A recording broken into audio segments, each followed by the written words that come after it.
अस्सलाम वालेकुम नाजरीन, आप देख रहे हैं क्रॉसफायर और मैं हूं मोहम्मद नौशाद अली।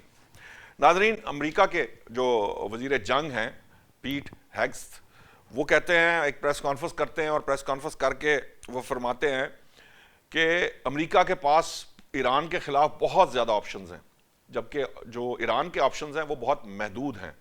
ईरान ने अगर डील ना की तो उस पर मजीद सख्त हमले शुरू कर दिए जाएंगे।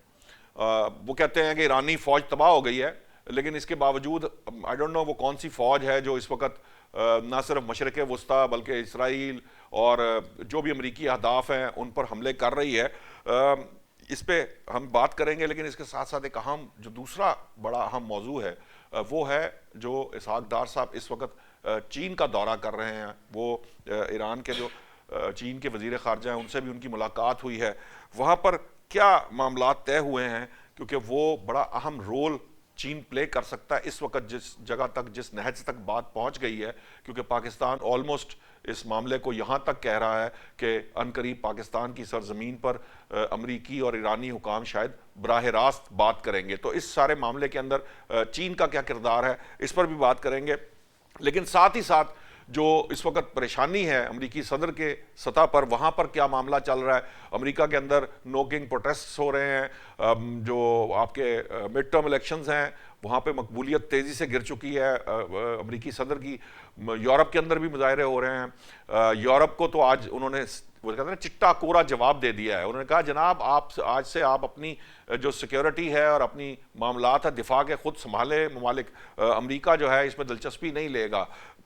जो कांग्रेस ने जो डिमांड की थी अमरीकी सदर ने पैसे, वो भी शायद वो नहीं दे रहे, जिसकी वजह से आज जो कैरोलिन लिविट हैं जो वाइट हाउस की तर्जुमान हैं, उनकी तरफ से ये खबर सामने आई कि उन्होंने प्रेस ब्रीफिंग में कहा कि शायद हो सकता है कि हम जो हमारे जो खलीजी पार्टनर्स हैं, यानी जो खलीजी ममालिक हैं, ख़ास तौर पर 3 ममालिक जो हैं, उनसे ये पैसे लिए जाएंगे। $600 अरब की बात की जा रही है।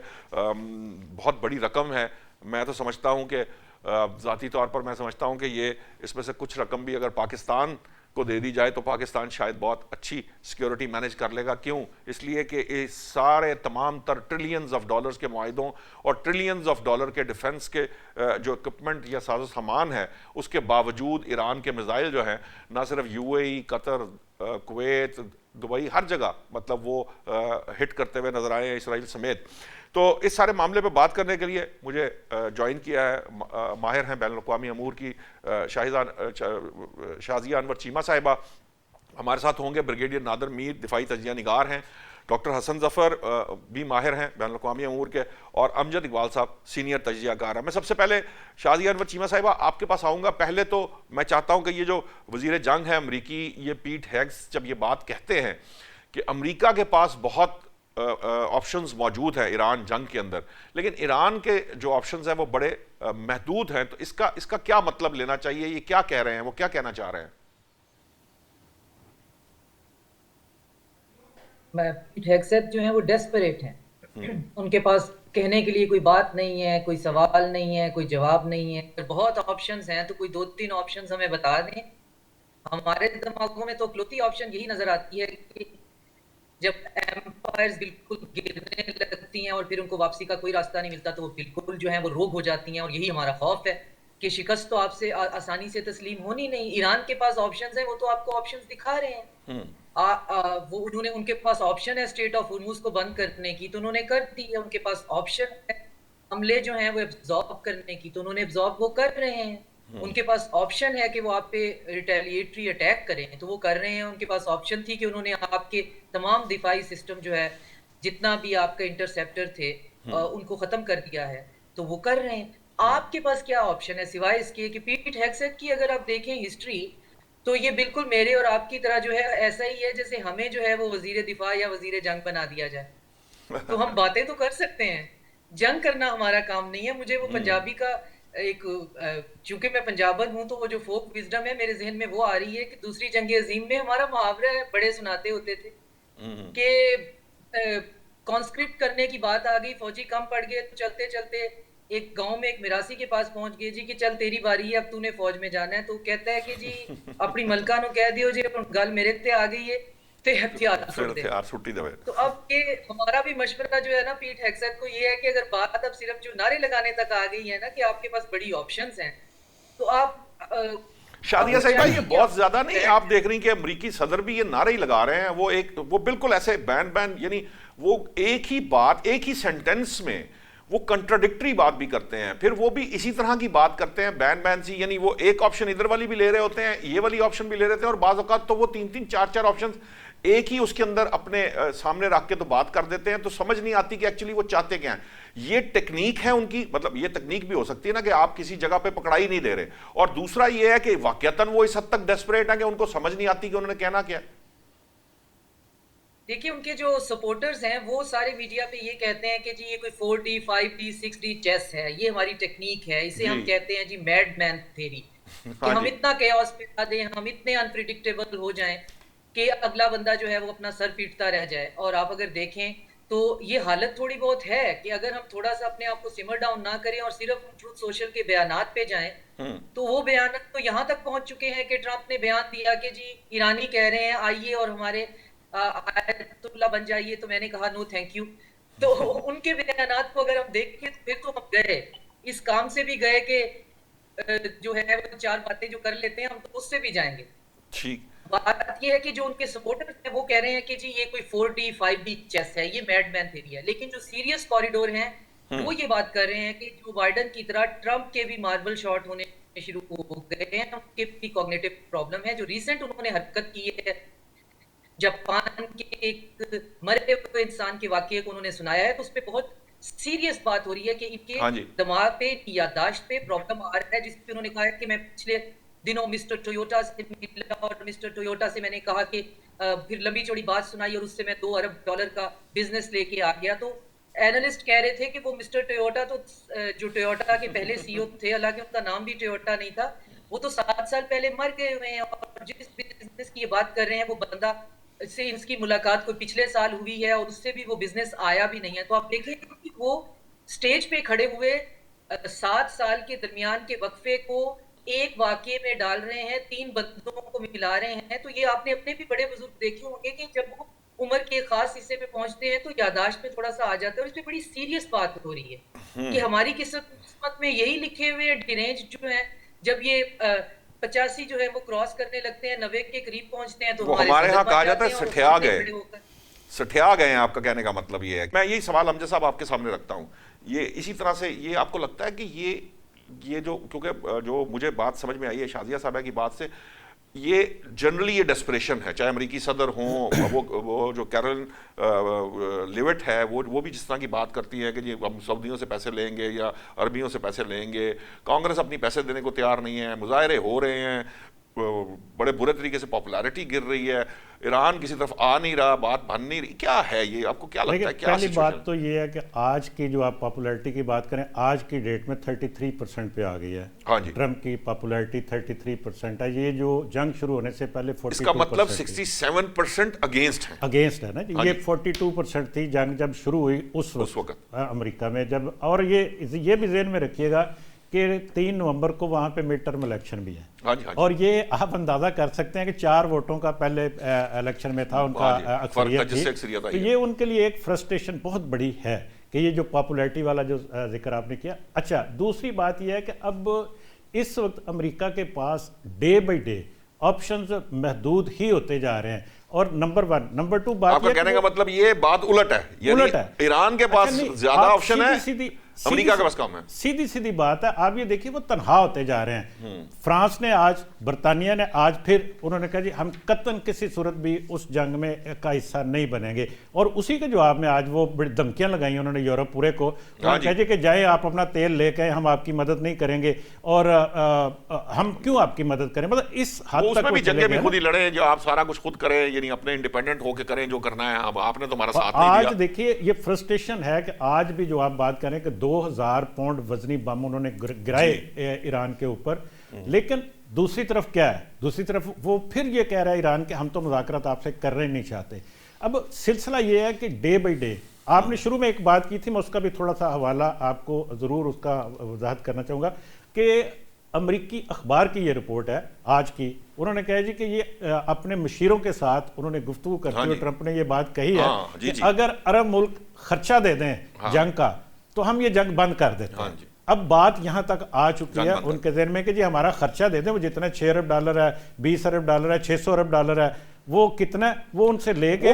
व्हाइट हाउस की तर्जुमान ने भी कह दिया ना, एक तरह से आप सोच रहे हैं, इस पे गौर कर रहे हैं, तो मकसद यही है, एक दफा आपने पैगाम ही देना था कि पैसे दो। अच्छा, लेकिन इससे जो बात सामने क्या आ रही है, सामने ये बात आ रही है कि आहिस्ता आहिस्ता इस खित्ते से, यूरोप से और दीगर मुल्कों से, ऑस्ट्रेलिया उनके खिलाफ, कनाडा उनके खिलाफ, सब ये बोरिया बिस्तर गोल होता हुआ नजर आता है। ये मुस्तकबिल का जो नया जो एक बन रहा वर्ल्ड ऑर्डर आप उसको कह सकते हैं, जो न्यू वर्ल्ड ऑर्डर आप जिसको हम अक्सर यूज करते हैं, ये कुछ चेंज होता हुआ नजर आ रहा है। सुपर पावर एग्जिस्ट कर सकेगी बतौर सुपर पावर? यूएस एग्जिस्ट करेगा? ये मल्टीपोलर होगा, उसमें एक यूनिपोलर नहीं रहेगा। यूनिपोलर नहीं रहेगा, ये खत्म हो चुका है आज की डेट में, ये खत्म हो चुका है। आज इस वक्त भी आप ये देखिए कि चाइना और रूस बड़ी ताकतें हैं। मैं ये जो ये है ना मल्टीपोलर और यूनिपोलर, इस पे मैं आता हूं। मैं चाह रहा हूं पहले ये एक सवाल जो है ना, ये बड़ा अहम है। मैं डॉक्टर हसन आपके पास आता हूं। ये बात अभी जो अमजद साहब कर रहे थे, ये यूनिपोलर की और मल्टीपोलर की बात है, ये अभी जरा थोड़ा बात का मामला है। मैं ये इस वक्त जो सिचुएशन एट हैंड हमारे पास है, हमारे सामने है, ये ऑप्शन वाली बात पे मैं चाहूंगा थोड़ा सा आप जरा रोशनी डालिए कि इस वक्त ईरान के पास ऑप्शन ज्यादा हैं या अमेरिका के पास ऑप्शन ज्यादा है, और ईरान ज्यादा बेहतर पोजीशन में है क्योंकि जंग वो 1 माह से ज्यादा तवालत जिसे कह लीजिए वो करने में कामयाब हुआ है उसको, और ये जंग जितनी तवील होगी उतनी अमेरिका के लिए मुश्किल होती चली जा रही है। आप इससे एग्री करते हैं? देखिए, कितनी ऑप्शंस हैं ये तो हमें नहीं पता। ये तो पीट हेग्सेथ को ही पता होगा कि उसके पास कितनी ऑप्शंस हैं। ये तो वही गिन के बता सकता है कि उसने क्या कैलकुलेट करके रखा हुआ है। ईरान के पास क्या ऑप्शंस हैं ये भी ईरान के लीडर्स और उनके मिलिट्री कमांडर्स बता सकते हैं। हम तो गैस कर सकते हैं यहाँ बैठ के, लेकिन इस वक्त जो ग्राउंड सिचुएशन है वहां पे स्ट्रेट ऑफ हॉर्मुज का कंट्रोल ईरान के पास है, और जितनी अब तक हमारे पास खबर और इत्तला और एनालिसिस है, किसी के पास उसको खुलवाने का मिलिटरीली कोई तरीका नहीं है। ठीक बात। 17,000 फौजी भेजेंगे, 5,000 भेजेंगे, 50,000 भेजेंगे, straight of Hormuz military means के जरिए नहीं खुलवाया जा सकता। आज 2,000 किलो का उन्होंने वो बंकर बस्टर बॉम्ब मारा, अस्फहान पे तबाह किया। अब उसको खुलवाने का दूसरा तरीका ये है डबल डाउन किया जाए, यानी कि अपने एयर रेड्स जो हैं उनको बढ़ाया जाए, पेन ज्यादा की जाए ताकि ईरान निगोशिएट करे बैठ।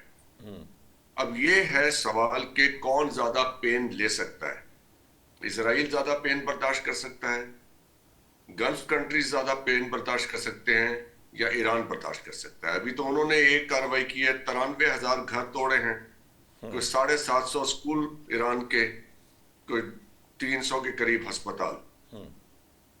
जब इतना नुकसान उठा लिया है और 47 साल की पाबंदियां थी, तो ये कोई लॉजिकली समझ में आती है बात कि ईरान ऐसी कोई डील करेगा या ऐसी कोई निगोशिएशन में इंटरेस्टेड होगा कि वो प्री वॉर स्टेटस को रिस्टोर हो जाए, यानी बात वहीं पे आ जाए ले दे के, इतनी तकलीफ और इतनी डिस्ट्रक्शन लेके, जहां पे जंग शुरू होने से पहले हो रही थी और जिन बातों पे वो मान रहे थे, अब फिर वहीं बैठ के इतना नुकसान करा के वही बातें मान ले। ऐसा हो सकता है? अगर मैं खुद को वहां रख के देखूं तो फिर मैं तो कहूंगा अगर यहां तक आ गए तो फिर आगे भी चलते हैं। ठीक, देखिए ना, लॉजिकली चीजों को जरा समझने की कोशिश करते हैं। हमें नहीं पता कि पीट हेग्सेथ के माइंड में क्या है और ईरानी कमांडर्स की बात है, सही बात है। हम तो देखें, लॉजिकली ड्रॉ करेंगे किसी कंक्लूजन को कि अगर हम यहां तक आ गए हैं और हमारे साथ कोई नहीं खड़ा हुआ, हम पे हमला हुआ, हम तो निगोशिएट कर रहे थे, हम तो बातें मान रहे थे, और अब ये सारे जीसीसी वाले बरादर मिलके हम ही को कंडेम कर रहे हैं कि हम वहां पे हमला कर रहे हैं। भाई, तुम्हारे यहां से जहाज उड़ के आते हैं, हमारे ऊपर बमबारी करते हैं, हम उन जहाजों के अड्डों पे बम मारते हैं, जवाब में तो आप कहते हैं कि बहुत बुरी बात है। तो देखिए नौशाद साहब, बात होगी तो किसी प्रिंसिपल पे होगी ना। प्रिंसिपल तो ड्रॉ करे कि किस प्रिंसिपल पे बात करनी है। सबसे पहले ये डिटरमिन करना करेंगे कि एग्रेशन किसने किया है, फिर ये डिटरमिन करेंगे कि उस एग्रेशन का साथ किसने दिया है, उस पे चले ना सर। सर असूल यूरेशिया, तो पता नहीं अरब, अजम, फारस वारस उसूल पे चलते हैं। डॉक्टर साहब, सीधा पता नहीं वो सीधा कौन सी उसूल दुनिया पे। है जहां असूल की बात की जाती है, मैं तो उस दुनिया को नहीं जानता। नहीं सर, देखें, जब बैठ के बात करेंगे तो पसंद नापसंद पे बात नहीं होगी, कोई उसूल तो ड्रॉ करना पड़ेगा ना, किस उसूल पे बात हो रही है। ठीक ठीक है। मैं ईरान पे क्या इल्जाम है कि जी आप प्रॉक्सीज को सपोर्ट करते हैं, तो प्रॉक्सीज को तो अमेरिका भी सपोर्ट करता है, प्रॉक्सीज को तो इंडिया भी सपोर्ट करता है, प्रॉक्सीज को तो इजराइल भी सपोर्ट करता है, प्रॉक्सीज तो सऊदी अरब की भी हैं, प्रॉक्सीज तो ये यूएई की भी यमन में और सूडान में है, प्रॉक्सीज किसकी नहीं है? फिर सारे खत्म करें अपनी प्रॉक्सीज। ये भी मेरा ख्याल है कोई कि उसूल तो बनाए, ये भी प्रॉक्सीज वाला उसूल मामला तो भी बनाए ना। और सब क्यों, मैं तो एक मानता हूं, डेविल्स लॉ ले आए और सब पे यकसा अप्लाई कर दें, दैट विल बी गुड। ठीक है, आपका पॉइंट आ गया। मैं शादिया साहिबा, ये जो अब बात की जा रही है, ये प्रॉक्सीज की बात होती है, ये बिल्कुल ठीक बात है, दुरुस्त बात है कि प्रॉक्सीज तो तकरीबन सभी इस्तेमाल करते हैं। हमारे यहाँ इवन के यूएई अब जो किरदार अदा कर रहा है इस, क्योंकि कहा जा रहा है कि वो अमेरिका के साथ जंग में शामिल हो सकता है, अगरचे कि सऊदी अरब, कतर और कुवैत अभी तक कंस्ट्रेंट का मुजाहरा कर रहे हैं और हम सालसी का मामला कर रहे हैं। ये जो हमारे इसहाकदार साहब गए हैं चीन और वहाँ के वज़ीर ख़ारजा से भी मुलाकात हुई है, ये किस हद तक हेल्पफुल होगा? आपको लगता है कि 4 वज़राए ख़ारजा के इजलास के बाद, यानी 3 हमारे पास आए, फिर हम चीन के पास गए, हम यकीनन उनको एतमाद में लेंगे, एतमाद में लेने के बाद बहुत सारे लोग ये बात कहते हैं कि पाकिस्तान उस लेवल की गारंटी नहीं दे सकता जो इन दोनों ममालिक को चाहिए अगर ये मामला तय करने हैं। तो आपको लगता है कि चीन डायरेक्टली इन्वॉल्व होगा इस सारे मामले के अंदर, या उसी तरह बैक पे रहकर वो जो है जो भी मामला है उसको तय कराएगा? देखिए, मेरी अंडरस्टैंडिंग ये है कि पाकिस्तान किसी गारंटी देने की बात भी नहीं कर रहा है। जो स्टेक होल्डर्स हैं, जो मुल्क हमारे पड़ोस के अंदर आग लगी हुई है, तो जी, जो अफेक्टेड पार्टी है वो सारी इकट्ठी हुई हुई है और हाँ। इसके 2 हल जो हैं, मेरी अकल के मुताबिक 2 हल इसके निकालने की कोशिश कर रहे हैं। और दोनों हल जो हैं वो, उनकी बॉटम लाइन एक ही है कि ईरान के ऊपर होने वाली ये जो पाबंदियां, उसके साथ होने वाला ये जुर्म और नाइंसाफियां और ये जंगी सिलसिले, इनका कोई मुस्तकिल हल तलाश की। और इनका मुस्तकिल हल जो है वो किसी फर्जी सीज फायर में नहीं है, वो फर्जी बयानबाजी में नहीं है। और उसके लिए 2 तरीके हो सकते हैं। एक ये कि रशिया जो है वो अपनी जो उसकी स्ट्रेटेजिक पार्टनरशिप है ईरान के साथ 25 इयर्स की, और एक्सटेंडेबल है, रेटिफाइड है फ्रॉम द रशियन जो है डूमा और साथ में ईरानियन पार्लियामेंट से, उसके अंदर एक सिक्योरिटी क्लॉज एंटर कर लें। उसके अंदर सिक्योरिटी अम्ब्रेला ऑलरेडी मौजूद है, उसे अगर गौर से पढ़ें, लेकिन सिक्योरिटी क्लॉज नहीं है कि आप पे हमले में हम आपकी मदद के लिए आएंगे, या आप पे हमला अगर एक्सट्रीम पे करना है तो हमारे पे हमला तस्वर होगा, या जिस आप तरह पे नेटो हमला होगा ममालिक करते हैं। लॉ के हिसाब से हम अपने फुट सोल्जर वगैरह वगैरह भेजेंगे। एक तो तरीका ये है, और पुतिन ने तब भी कहा था ईरान से कि आप, क्योंकि वो निगोशिएशन 5 साल चली थी उस स्ट्रेटेजिक पार्टनरशिप की, जी, तो पुतिन ने एक स्टूडेंट्स के साथ बातचीत कर रहे थे तो उन्होंने पूछा कि जी आपने सिक्योरिटी की अम्ब्रेला क्यों ईरान के लिए नहीं एंटर की? उन्होंने कहा Iranians are very difficult people to handle, क्योंकि उनका एक जो सिविलाइजेशनल उनका एक विजडम है, उनका एक प्राइड है, उस पे वो अपनी सिक्योरिटी पे बहुत स्केप्टिकल हैं किसी भी मामले में। तो एक तो तरीका ये है कि रशिया के साथ वही मुआहदा जो ऑलरेडी मौजूद है उसके अंदर 1-2 क्लॉज है, या फिर ये होगा कि पाकिस्तान अकेला नहीं, पाकिस्तान, ईरान, सऊदी अरेबिया, तुर्की मिलकर अपने लिए कोई सिक्योरिटी आर्किटेक्ट बनाएंगे, क्योंकि गल्फ के अंदर तो ऑलरेडी रिफ्ट हो गई है, यूएई और सऊदी अरेबिया एक दूसरे के सामने खड़े हुए हैं, वहां पे कोई कलेक्टिव सिक्योरिटी अम्ब्रेला तो अब चाहिए नहीं। वहां पे जो सिक्योरिटी रैकेट चल रहा था, जो माफिया मनी के तौर पे, अब उसका क्या फ्यूचर होता है वो सॉवरेन कंट्रीज हैं खुद डिसाइड करेंगे। लेकिन फिलहाल सऊदी अरेबिया जो है वो ना तो खुल के ये बता रहा है कि जी मैं फ्यूचर में उसी पुराने रैकेट की तरफ जाना चाहता हूँ, या मैं अपने आप को डाइवर्सिफाई करना चाहता हूँ, वगैरह वगैरह। तो ये 2 तरीके सामने आएंगे। अब अगर हम ये हाइपोथेटिकली मान लें कि ईरान के मसले का हल जो है या तो 4 ममालिक मिलकर एक सिक्योरिटी आर्किटेक्ट बनाएं, या ईरान को किसी सिक्योरिटी अम्ब्रेला, सिंगुलर अम्ब्रेला में डालें, तो ये सारे ममालिक मिल बैठकर पेजेस आफ्टर पेजेस, ये एक दिन की बात नहीं है, ये 2 दिन की बात नहीं है, और इसमें अमेरिका और पीट हेग्सेथ क्या कह रहे हैं और कैथरीन लेविट क्या कह रही है और ट्रंप हिमसेल्फ क्या कह रहे हैं, वो मैटर ही नहीं करता। ये ममालिक उनसे एक मुंह रखने वाला रिश्ता जो है वो सब बना के बैठे हुए हैं कि इस वक्त जो है वो एक पागल जनूनी जो है वो एक, अब क्या कहें, अब उनको अपनी तरफ जो है उनको मुंह लगाने की फिलहाल जरूरत नहीं है, लेकिन दुनिया का जो ऑर्डर है उसने चेंज होना है, और उस चेंज होने में अब मुल्कों ने अगर अपनी सिक्योरिटी को मेंटेन करना है, ठीक। और अगर इंडिया, इसराइल और यूएई का नेक्सस बन रहा है और इस रीजन में बन रहा है, अमेरिका तो कहाँ बैठा हुआ है, तो हमें एक ऐसे सिस्टम की तरफ जाना है, और जिसके अंदर फिर आपका सवाल जो था कि चाइना रशिया घुटने घुटने इसमें शामिल, ये जरूरी थोड़ी होता है कि फ्रंट पर आकर, करते हुए बिल्कुल सामने आकर, क्योंकि चीन की पॉलिसी है ना वो बिल्कुल फ्रंट पर आगे, उनका अपना एक वो है सिस्टम के, वो प्रसाद साहब, चीन जो है वो 2050 तक तो वो कहते हैं ना हमने हाँ खुद जी। को पावर डिक्लेयर नहीं करना, और पिछले जो है उससे 40 से पिछले 20 साल जो है फर्स्ट 20 इयर्स उनके थे, वो कहते थे जी हमारा टाइम है कि हमने किसी को ये बताना ही नहीं हम क्या कर रहे हैं, और वैसे उनकी जो ओवरऑल पॉलिसी है वो नॉन इंटरवेंशनिस्ट पॉलिसी है। और दूसरा जो वो न्यू वर्ल्ड ऑर्डर के 4 पॉइंट्स दे रहे हैं, जो कि मैं बार बार, अब मुझे लगता है कि शायद मेरे पॉइंट्स हैं, मैं इतना उनको बताती हूँ, चाइना की कोई मैं पेड एडवोकेट हूँ, तो उन पॉइंट्स में सबसे पहली बात ये है कि हमने जो आने वाला मॉडल होगा वो वेस्टर्न मॉडल नहीं होगा, उसमें आप प्रोटेक्शन की काम नहीं करेंगे, आप बेसिस नहीं बना रहे होंगे। अगर एक सॉवरन कंट्री की को हेल्प चाहिए आप हेल्प देंगे, अगर वो खुद स्टैंड ही नहीं कर सकता तो आप जबरदस्ती जाके उसे खड़ा नहीं करेंगे। वो ईरान भी इश्तराकियत अपनी को बेस बनाते हैं, मदद के तहत खड़ा हुआ है, ईरान जो है वो अपने जोरे बाजू पे खड़ा हुआ है अपनी सर्वाइवल के, हेल्प करना हमसायों का, दोस्तों का काम होता है। कोई ईरान के लिए जाकर ना तो मर रहा है, ना जंग कर रहा है, ना बम्बार्डमेंट बर्दाश्त कर रहा है, तो इस हद तक यही चाइना का मॉडल है कि अगर आप एक सॉवरेन कंट्री हैं, आप सर्वाइव कर सकते हैं, आप सर्वाइव करिए, हम आके आपको सर्वाइव नहीं कराएंगे। बाकी जितनी हेल्प जो है, अगर आप वो इंफॉर्मेशन इकट्ठी करनी शुरू कर दें, तो अब आप देखेंगे यूरोपियन मीडिया के अंदर बकायदा शोक का समा है कि आपने, अमेरिका ने यूक्रेन की वॉर को अधूरा छोड़ दिया, जो काया कालिस कहा करती थी कि first we will do Russia right, then we will do China right. तो उनका कहना है कि रशिया तो हमसे राइट हुआ नहीं, आप चाइना को राइट करने के लिए उसके पड़ोस में घुस के चले गए हैं, हमारी तरफ से बिल्कुल आपको कोई किसी किस्म का जो है इवन डिप्लोमेटिक कवर भी हम देने के लिए तैयार नहीं है, क्योंकि आपने हमारा मॉडल ही खराब कर दिया है, अब आप वहां घुसे हैं तो वहां बचिए। तो ये जंग जो है वो 2 सिस्टम की जंग है, इसके अंदर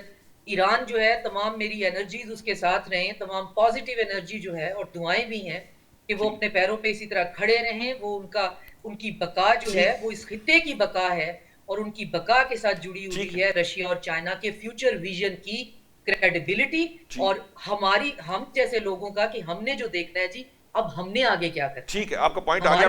मैं नए मॉडल पे भी बात करते हैं, और ये जो इस्लामिक नेटो कह लें, 4 ममालिक कह लें, ये भी जो सिचुएशन सामने आती है, मुझे ब्रेक का कहा जा रहा, ब्रेक से वापस आते हैं। तो दुनिया अब जिस नए मॉडल की बात की जा रही है, या ये जो 4 ममालिक की बात शाजिया साहिबा ने की है, ये किस हद तक मटेरियलाइज की जा सकती है या नहीं की जा सकती, इस पर बात करते हैं, लेकिन पहले लेते हैं ब्रेक।